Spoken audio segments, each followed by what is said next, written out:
ಸಮಾರೋಪ ಸಮಾರಂಭಕ್ಕೆ ಅತಿಥಿಗಳಾಗಿ ಆಗಮಿಸಿರ್ತಕ್ಕಂಥ ನನ್ನ ಪ್ರೀತಿಯ ಗೆಳತಿ, ಹಿರಿಯ ಕವಯಿತ್ರಿ, ಲೇಖಕಿ, ಕರ್ನಾಟಕ ಲೇಖಕಿಯರ ಸಂಘದ ಅಧ್ಯಕ್ಷೆಯೂ ಆದಂತಹ ಡಾಕ್ಟರ್ KR ಸಂಗಾರೆಡ್ಡಿ ಹಾಗೂ ಅವರ ಜಾನಪದ ತಜ್ಞರೂ ಕೂಡ ಅವರನ್ನು ನಾನು ಈ ಕಾರ್ಯಕ್ರಮಕ್ಕೆ ಆತ್ಮೀಯವಾಗಿ ಸ್ವಾಗತವನ್ನು ಮಾಡ್ತಾ ಇದ್ದಾರೆ. ಹಾಗೆಯೇ ಇನ್ನೊಬ್ಬ ಗೆಳತಿ, ವಿದುಷಿ, ಸಂಗೀತ ನಿರ್ದೇಶಕಿ, ಗಾಯಕಿ ಶ್ರೀಮತಿ ಆಶಾ ಜಗದೀಶ್ ಅವರಿಗೂ ಕೂಡ ಈ ಕಾರ್ಯಕ್ರಮಕ್ಕೆ ಮುಖ್ಯ ಅತಿಥಿಯಾಗಿ ಆಗಮಿಸಿರುವುದಕ್ಕೆ ಪ್ರೀತಿಪೂರ್ವಕ ಸ್ವಾಗತವನ್ನು ನಾನು ಸಮಸ್ತ ಮಾನವೀಯರ ಪರವಾಗಿ ಕೋರ್ತಾ ಇದ್ದೇನೆ. ಇಬ್ಬರು ಸಹೋದರಿಯರು ಪ್ರೀತಿಯಿಂದ ಈ ಕಾರ್ಯಕ್ರಮಕ್ಕೆ ಆಗಮಿಸಿದ್ದಾರೆ. ಅವರಿಗೆ ಮತ್ತೊಮ್ಮೆ ಸ್ವಾಗತವನ್ನು ಕೊಡ್ತಾ ನೀವೆಲ್ಲರೂ ನಮಸ್ಕಾರವನ್ನು ತಿಳಿಸ್ತಾ ನನ್ನ ಮಾತು ಮುಗಿಸ್ತೀನಿ. ಮುಂದಕ್ಕೆ ಮಾತಾಡಲಿದ್ದಾರೆ. ಮಾನವಿ ಮಹಿಳಾ ಕೂಟ ತನ್ನ 9ನೇ ಮಹಿಳಾ ಕಲಾವಿದರ ಸಮ್ಮೇಳನವನ್ನು ಬೆಳಿಗ್ಗೆಲ್ಲ ಮಾಡಿದೆ. ಅದಕ್ಕೆ ಕಿರೀಟವಿಟ್ಟ ಹಾಗೆ ಇದೀಗ ಸಮಾರಂಭ.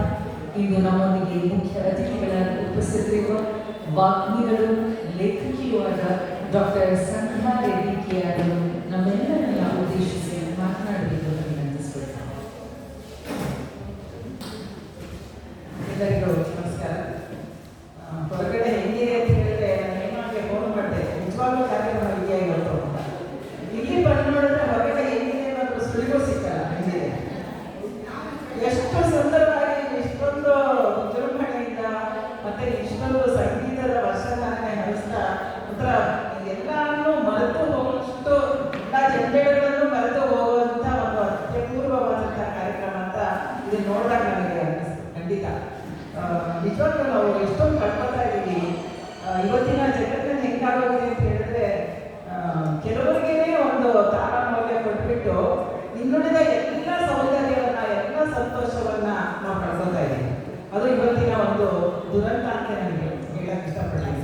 ಯಾಕೆ ಅಂತ ಹೇಳಿದ್ರೆ, ಆ ರಿಯಾಲಿಟಿ ಶೋಗಳಲ್ಲಾಗಲಿ ಬೇರೆ ಏನೇ ಆಗಲಿ ನಮ್ಮ ಮಾಧ್ಯಮಗಳಲ್ಲಿ ನೋಡುವಾಗ ಎಷ್ಟು ಕಳಪೆಯಾದಂಥ ಕಾರ್ಯಕ್ರಮಗಳ ಗಂಟೆಗಟ್ಟಲೆ ಹೊಗಳ್ತಾ ಕೂತಿರುವಂಥ ಜಡ್ಜ್ಗಳು, ಎಷ್ಟು ಅಪಸ್ವರದಲ್ಲಿ ಮಾಡುವಂಥ ಹಾಡುಗಾರ್ತಿಯರು, ಅವ್ರಿಗೆ ಡ್ರೆಸ್ ಮಾಡ್ಕೊಳ್ಳೋದ್ರಿಂದ ಬೇರೆ ಇನ್ನೇನು ಗೊತ್ತಿರಬೇಕೋ ಅನ್ನೋಷ್ಟು ಮಟ್ಟಿಗೆ ನಾನು ನೆಲೆಸ್ಬಿಡುತ್ತೆ. ನಿರೂಪಣೆಯಿಂದ ಹಿಡಿದು ಇವತ್ತಿನ ಹಾಡಿದಂಥವರಾಗಲಿ, ಕವಿತೆ ರಚಿಸಿದಂಥವರಾಗಲಿ, ಮತ್ತೆ ಬೆಳಗಿನಿಂದ ನಾನು ಇಲ್ಲ ಇವತ್ತು ಬೇರೆ ಬೇರೆ ಅನಿವಾರ್ಯ ಕಾರಣಗಳಿಂದ ಬರೋಕ್ಕಾಗಲಿಲ್ಲ. ನಿಜವಾಗ್ಲೂ ಮಿಸ್ ಮಾಡಿಕೊಂಡೆ. ಎಷ್ಟೊಂದು ಇವತ್ತಿನ ದುರಂತ ಅಂತ ಹೇಳಿದ್ರೆ, ನಾವೆಲ್ಲ ಇದು ಸಾಹಿತ್ಯ ಕ್ಷೇತ್ರದಲ್ಲೂ ಅದೇ ಆಗ್ತಾ ಇದೆ, ಸಂಗೀತ ಕ್ಷೇತ್ರದಲ್ಲೂ ಅದೇ ಆಗ್ತಾ ಇದೆ. ಎಷ್ಟು ಮಟ್ಟಿನ ಗುಂಪುಗಾರಿಕೆ ಅಂದರೆ ನಮ್ಮಲ್ಲಿ ಅತ್ಯಂತ ಒಳ್ಳೆಯ ಸಾಹಿತ್ಯವನ್ನು ಓದುವಂಥ ಅವಕಾಶನೇ. ಯಾಕೆಂದರೆ ಅದ್ರ ಬಗ್ಗೆ ಯಾರು ಮಾತನಾಡೋದಿಲ್ಲ. ಯಾವುದೋ 4-5 ಹೆಸರಿಟ್ಕೊಂಡು ಅವ್ರದೇ ಹೇಳಿರ್ತಾರೆ ಹೊರತು. ನಾನು ಇತ್ತೀಚೆಗೆ ದುರ್ಗಾಸ್ತವನ ಓದ್ತಾ ಇದ್ದೆ, ತರಾಸು ಅವರು.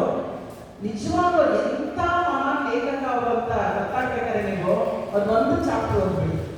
ಆ ಇಡೀ ಇತಿಹಾಸದ ಒಂದು ಪುನರ್ರಚನೆನ ಎಷ್ಟು ಚೆನ್ನಾಗಿ ಮಾಡೋದು. ಬರೀ ಕಾಂತಾರ, ಬಾಹುಬಲಿ ಕಾಂತಾರ ಕೂತಿದೀವಲ್ಲ, ಅವರೆಲ್ಲರೂ ಕಾಕಡ ಕೂರ್ಬೇಕು ಇವಾಗ. ಅಂತ ಒಬ್ಬ ಮಹಾನ್ ಲೇಖಕನ ಮನಸ್ಬಿಟ್ಟಿದೆ ಇವತ್ತು ಸಾಹಿತ್ಯ ಲೋಕ. ಹಾಗೆಯೇ ಅನೇಕ ಜನ ಸಾಹಿತಿಗಳಿದ್ದಾರೆ. ಅವ್ರನ್ನ ಓದುವಂಥ ಸಂತೋಷನೇ ಇದ್ದಾಗೆ ನಮ್ಮ ಪತ್ರಿಕೆಯವರಿಗೆ, ಸೋಷಿಯಲ್ ಮೀಡಿಯಾದವರಿಗೆ ಹಾಗೆ ಮಾಡ್ತಿದ್ದಾರೆ. ಅದು ಸಂಗೀತ ಕ್ಷೇತ್ರಕ್ಕೂ ಅನ್ವಯಿಸುತ್ತೆ, ಸಾಹಿತ್ಯ ಕ್ಷೇತ್ರಕ್ಕೂ ಅನ್ವಯಿಸುತ್ತೆ. ಇದು ನಿಜಕ್ಕೂ ಕೂಡ ಹೆಂಗೆ ಇಂಥವನ್ನೆಲ್ಲ ನಾವು ತೆರೆಮರೆಯಲ್ಲಿರುವಂತಹ ಅಪೂರ್ವವಂತ ಕಲಾವಿದರನ್ನ ಬೆಳಕಿಗೆ ತರೋದು ಅಥವಾ ಸಂತೋಷವನ್ನು ಅನುಭವಿಸೋದು ಅವಕಾಶ ಕಲ್ಪಿಸ್ಕೊಡೋದು ಹೇಗೆ ಅಂತಂದಾಗ ಹೇಮಾನಿಂದಾಗಿ ನಾವು ಇವತ್ತು ಇಂಥ ಒಂದು ಅಪೂರ್ವವಾದಂಥ ಹಾಡುಗಾರಿಕೆಯನ್ನ, ಇಂಥ ಒಂದು ಕಾರ್ಯಕ್ರಮವನ್ನು ನೋಡುವಂಥ, ಭಾಗವಹಿಸುವಂಥ ಅವಕಾಶ ಸಿಕ್ತು. ನಿಜಕ್ಕೂ ಇದು ಸ್ಥಳೀಯವಾಗಿ ನಾವೆಲ್ಲರೂ ಮಾಡಬೇಕಾದಂಥ ಕರ್ತವ್ಯ. ಯಾರು ಹೊಗಳ್ಕೊಂಡು ಯಾವುದೇ ಅಟ್ಟಕ್ಕೆ ಏರಿಸ್ತೀವಿ, ಆದರೆ ನಾವು ನಮ್ಮ ಸುತ್ತಮುತ್ತಲಿರುವಂಥ ಪ್ರತಿಭೆಗಳನ್ನ, ಕಲಾವಿದರನ್ನ ಗುರುತಿಸ್ಬಿಟ್ಟು ಅವ್ರಿಗೆ ಕೊಡಬೇಕಾದಂಥ ಬೆಲೆ ಕೊಡೋಣ. ಯಾವ ಹೆಸರಿಗೂ ಯಾವ ಪ್ರಶಸ್ತಿಗೂ ಮನಸ್ಸೋರದೆ ನಾವು ಮಾಡುವಂಥ ಕಾರ್ಯಕ್ರಮನ ಮಾಡೋಣ ನಿಷ್ಠೆಯಿಂದ, ಶ್ರದ್ಧೆಯಿಂದ. ಅದು ಸಂತೋಷನ ಹಂಚೋಣ. ಅದಕ್ಕೆ ನಿಜವಾಗ್ಲೂ ನೇಮ ಅವರು ಒಂದು ಆದರ್ಶ ಶಕ್ತಿ ಅಂತಲೇ ಹೇಳಕ್ಕೆ ಇಷ್ಟಪಡ್ತೀನಿ. ಇತ್ತೀಚೆಗೆ ನನಗೆ ನೇಮ ಅವರು ಪರಿಚಯ ಆಗಿರೋದು, ಆದರೆ ಅವರು ಮಾಡುವಂಥ ಕಾರ್ಯಕ್ರಮಗಳು, ಅವ್ರು ಹಿಂದಿರೋಂಥ ಒಂದು ಅಭಿರುಚಿ, ಸದಭಿರುಚಿ, ಮತ್ತೆ ಎಲ್ಲರೂ ಕಲೆ ಹಾಕುವಂಥ ಒಂದು ಸಾಮರ್ಥ್ಯ, ನಿಜವಾಗ್ಲೂ ಇದು ಒಂದು ಅವರಿಗೆ ಯಾವುದೇ ಅವ್ರನ್ನ ಗುರುತಿಸುವಂಥ ಕೆಲಸ ಸರ್ಕಾರ ಮಾಡ್ತಿರ್ಬೋದು, ಯಾರೇ ಮಾಡ್ತಿರ್ಬೋದು, ಆದರೆ ನಾವು ಅವ್ರ ಜೊತೆ ಇದನ್ನ ನಾವು ಅವರ ಕೈಗೂಡಿಸೋಣ. ಇಂಥ ಒಂದು ಒಳ್ಳೆಯ ಕಾರ್ಯಕ್ರಮ ಏರ್ಪಡಿಸುವಂಥ ಶಕ್ತಿ ಅವರಿಗೆ ಸದಾ ಇರಲಿ. ನಿಮ್ಮೆಲ್ಲರ ಸಹಕಾರ ಅವ್ರಿಗೆ ಯಾವಾಗಲೂ ಇರಲಿ ಅಂತ ಹಾರೈಸ್ತೀನಿ. ಸುಮ್ಮನೆ ಒಂದು ಉದಾಹರಣೆ ಕಾಣ್ಕೊಂಡು, ಈ ರಾಜೇಶ್ ಖನ್ನಾ ತುಂಬ ಅವನ ಜನಪ್ರಿಯತೆ ತುದಿಯಲ್ಲಿದ್ದ ಅವನನ್ನ ಎಷ್ಟು ಅಂದರೆ ಇಡೀ ಜಗತ್ತು ಅವನಿಗೆ ರಕ್ತದಲ್ಲಿ ಕಾಗದ ಬರೆಯುವಂಥ ಜನರು ಇದ್ರು. ಅಷ್ಟು ಮಟ್ಟಿಗೆ ಅವನು ಆರಾಧಿಸ್ತಾ ಇದ್ರು. ಅವನು ಯಾವುದೋ ಒಂದು ಹೀಗೆ ಒಂದು ಸಮಾರಂಭದಲ್ಲಿ ಭಾಗವಹಿಸಿದಾಗ ಹೀಗೆ ಯಾರ್ಯಾರೋ ಬಂದು ಮಾತಾಡಿಸಿ ಎಲ್ಲ ಮಾಡ್ತಿದ್ರಂತೆ. ಅವ್ರ ಪಕ್ಕದಲ್ಲಿ ಒಬ್ಬರಿದ್ದಾರೆ, ಅವ್ರಿಗೆ ಇಂಥ ಯಾವಾಗಲೇ ಗೊತ್ತಿಲ್ಲ. ಆಮೇಲೆ ಯಾರೋ ಒಬ್ಬರು ಪರಿಚಯ ಅವರು ಕ್ರಿಕೆಟ್ ಸಂಬಂಧಪಟ್ಟಂಥ ವ್ಯಕ್ತಿ, ಅವರು ತುಂಬ ಹೆಸರಾದ ವ್ಯಕ್ತಿ. ಸರ್ ನೋಡಿ ಇವರು ರಾಜೇಶ್ ಖನ್ನಾ ಅಂತ, ಇವ್ರು ಹೆಸರಾದ ನಟ ಅಂತ. ಹೌದಾ, ನನಗೆ ಗೊತ್ತೇ ಇರಲಿಲ್ಲ ಅಂತಂದರು. ಅವಾಗ ರಾಜೇಶ್ ಖನ್ನಾ ಹೇಳಿದಂತೆ, ನಿಜಕ್ಕೂ ನಿಮ್ಮಂತ ಒಬ್ರು ಇರಬೇಕು ನೋಡಿ, ಯಾಕೆಂದ್ರೆ ಯಾವಾಗಲೂ ನೆಲ ಬಿಟ್ಟು ಆಕಾಶದಲ್ಲಿ ಹಾರಾಡ್ತಿರ್ತೀವಿ ನಾವು, ನಮ್ಮಂಥವ್ರನ್ನ ನೆನಪಿಸ್ಬೇಕಾದ್ರೆ ನಿಮ್ಮಂಥವ್ರು ಬೇಕು. ಸೊ ಇದನ್ನ ನಾವು ಇವತ್ತು ನಮ್ಮ ಬಿಟ್ಟರೆ ಇಲ್ಲ ಅಂತ ಒಂದು 4-5 ಚರ್ಚಿತ ಚರಮಣವಾದಂಥ ಹಳಸಿನ ಹಾಡುಗಳನ್ನೇ ಹಾಡ್ಕೊಂಡು ಕೆಟ್ಟದಾಗಿ ಹಾಡ್ಕೊಂಡಿರುವಂತ ನೋಡಿದಾಗ ಅವನ್ನೆಲ್ಲ ಒಂದ್ಸರಿ ಕಾರ್ಯಕ್ರಮ ಕರ್ಕೊಂಡು ಬರ್ಬೇಕು ಅನ್ನಿಸ್ತು ನನಗೆ. ನಿಜವಾಗ್ಲೂ ಕೂಡ ಎಂಥ ಅಪೂರ್ವವಾದಂಥ, ನನ್ನ ಸಾಕಷ್ಟು ಸಂಗೀತದ ಒಂದು ಅಭಿರುಚಿ ಇದೆ. ಎಷ್ಟು ಒಳ್ಳೆಯ ರಾಗ ಸಂಯೋಜನೆ. ನನಗನ್ನಿಸ್ತು ನನ್ನ ಕವಿತೆಗೆ ಒಂದು ಅವಕಾಶ ತಪ್ಪೋಯ್ತಲ್ಲ ಈ ರಾಗ ಸಂಯೋಜನೆ ಅಂತ.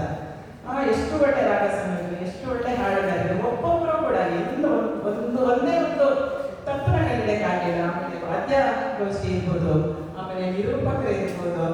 ನಿರೂಪಕರು ಹೇಳಬೇಕು, ಮಹಾಪ್ರಾಣ ಕನ್ನಡ ಅಂತಿರ್ತಾರೆ. ಅತ್ಯಂತ ಶ್ರೇಷ್ಠ ನಿರೂಪಕಿ ಒಬ್ಬಿದ್ದಾರೆ. ನಮ್ಮ ಎಲ್ಲ ಸರ್ಕಾರದ ದೊಡ್ಡ ಕಾರ್ಯಕ್ರಮಗಳನ್ನ ಅವಳೇ ಕರೆಸೋದು.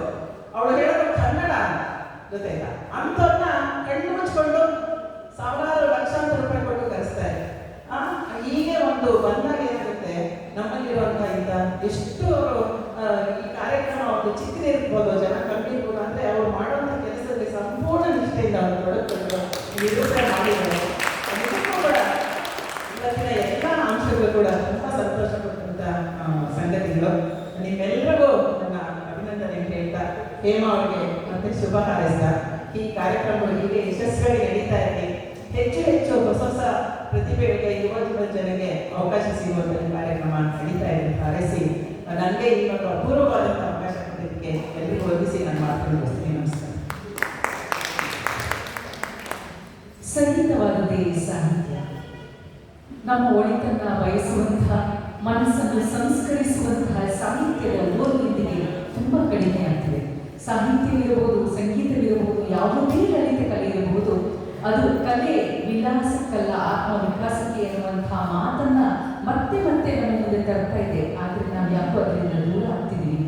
ಅಂತಹ ಲಲಿತ ಕಲೆಗಳು ಮತ್ತು ಸಾಹಿತ್ಯ ನಮ್ಮ ಮನಸ್ಸನ್ನು ಮತ್ತಷ್ಟು ಮುದಗೊಳಿಸಿ ಸಂಸ್ಕಾರಗೊಳಿಸಿ ಎನ್ನುವಂತಹ ಮಾತುಗಳನ್ನು ಹೇಳಿದಂತಹ ಶ್ರೀಮತಿ ಸಂಧ್ಯಾ ರೆಡ್ಡಿ ಅವರಿಗೆ ಧನ್ಯವಾದಗಳು ಅರ್ಪಿಸ್ತಾ, ಮತ್ತೋರ್ವ ಮುಖ್ಯ ಅತಿಥಿಗಳಾದ ಡಾಕ್ಟರ್ ವಿದುಷಿ ಆಶಾ ಜಗದೀಶ್ ಅವರು ಮಾತಾಡಬೇಕು ಅಂತ ಕೋರ್ತೇನೆ. ವಿದುಷಿ ಆಶಾ ಜಗದೀಶ್ ಬಗ್ಗೆ ನಿಮಗೆ ಸಾಕಷ್ಟು ಪರಿಚಯ ಇದ್ದಿರಬಹುದು ಅಂತ ಕಾಣುತ್ತೆ. ಅವರು ಗಾಯಕರು, ಸಂಯೋಜಕರು, ಸಂಗೀತ ಶಿಕ್ಷಕಿ, ಆಕಾಶವಾಣಿ ಮತ್ತು ದೂರದರ್ಶನದ ಕಲಾವಿದರು ಕೂಡ. ಅನೇಕ ಪ್ರಶಸ್ತಿಗಳು ಇವರಿಗೆ ಲಭಿಸಿದೆ. ಇಂಥವರು ನಮ್ಮ ಈ ಕಾರ್ಯಕ್ರಮಕ್ಕೆ ಬಂದು ಕಲಾವಿದರಿಗೆ ಒಂದೆರಡು ಹಿತನುಡಿಗಳನ್ನು ಆಡಬೇಕು ಅಂತ ವಿನಂತಿಸಿಕೊಂಡಾಗ ಒಪ್ಪಿ ಆಗಮಿಸಿದ್ದಾರೆ. ಅವರಿಂದ ಸಭೆಗೆ ನೀಡಿದರು.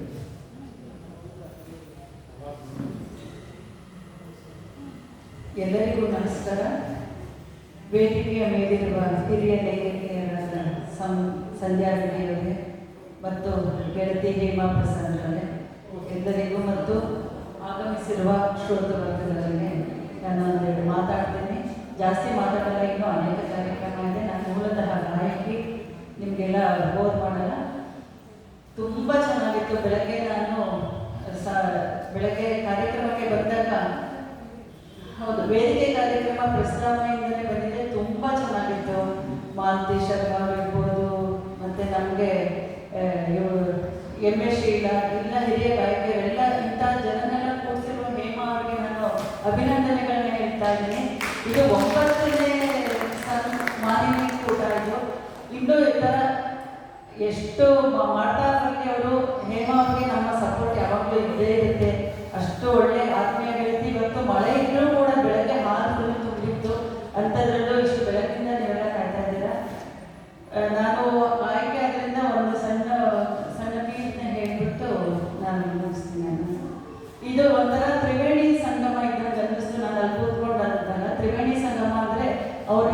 ಬೆರಳು ಕೊರಳು ಮತ್ತು ನೀವೆಲ್ಲ ಕೇಳ್ತಾ ಇರುವಂಥ ಧ್ವನಿಗಳು ಕೇಳ್ತಾ ಇರೋರು ಅಂತ. ಬೆರಳು ಅಂದರೆ ಕವನಗಳನ್ನು ಬರೆದವರೊಬ್ರು, ಮತ್ತೆ ಆ ಕವನ ಹಾಡಿದವರೊಬ್ರು, ಮತ್ತೆ ನೀವೆಲ್ಲ ಸೋದರಗಳು ಕೇಳ್ತಿದ್ರು. ಇದೆಲ್ಲ ತ್ರಿವೇಣಿ ಸಂಗಮ ಅಂತ ನನಗೆ ಅನ್ನಿಸ್ತು. ತುಂಬ ಖುಷಿಯಾಯಿತು. ಸಂಜೆ ರೆಡ್ಡಿ ಅವ್ರು ಹೇಳಿದ ಹಾಗೆ 10 ಹಾಡನ್ನ ಇಟ್ಕೊಂಡು ಎಲ್ಲ ಕಡೆ ಕಾರ್ಯಕ್ರಮಗಳನ್ನ ತಗೊಂಡು ನಾವು ಯಾವುದೇ ಕಾರ್ಯಕ್ರಮಕ್ಕೆ ಹೋದ್ರೂ ಅದನ್ನೇ ಹಾಡನ್ನು ಕೇಳ್ತಾ ಇರ್ತೀವಿ. ಸುಮಧುರ ಸುಶ್ರಾವ್ಯವಾದ ಕವನಗಳ ಮೂಲಕ ನಾವು ಇವತ್ತು ಒಳ್ಳೊಳ್ಳೆ ಅಮ್ಮನ ಬಗ್ಗೆ, ಕೃಷ್ಣನ ಬಗ್ಗೆ ಎಲ್ಲ ಹಾಡ್ತಾ ಕೇಳಿದ್ವಿ. ತುಂಬ ಸಂತೋಷ ಆಯಿತು.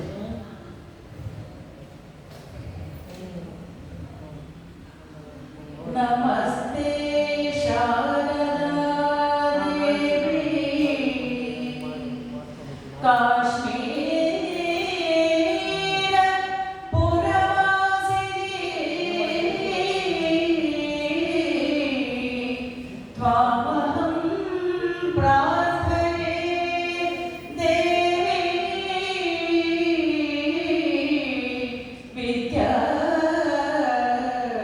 ವಿದ್ಯಾದಾನಂಚ ದೇಹಿ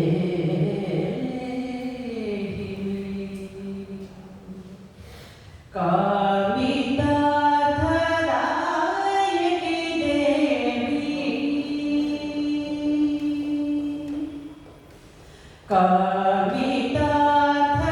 ಕಾಮಿತಾರ್ಥದಾಯಕಿ ದೇವಿ ದೇವಿ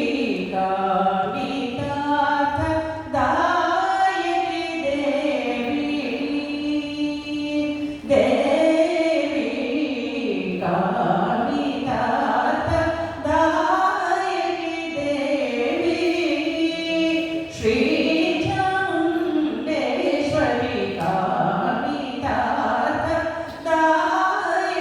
ದೇವಿ ಶ್ರೀ ಚಾಮುಂಡೇಶ್ವರಿ ಕಾಮಿತಾರ್ಥದಾಯಕಿ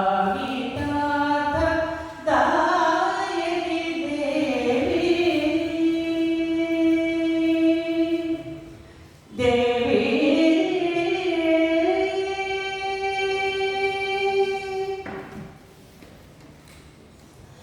ಮಾಯೇ ನೀರಾಮಯೇ ಅಮ್ಮ ಮಾಯೇ ನೀರಾಮಯೇ ಮಾಯೇ ನೀರಾಮಯೇ ಮಾಯೇ ನೀರಾಮಯೇ ಮಾಯೇ ನೀರಾಮಯೇ ವಾಮದೇವ ಜಾಯೇ ಮಾಯೇ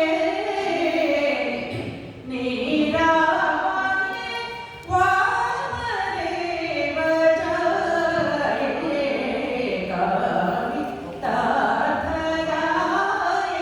ದೇವಿ ಶ್ರೀ ಚಾಮುಂಡೇಶ್ವರಿ ಕಾಮಿತಾರ್ಥದಾಯಕಿ ದೇವಿ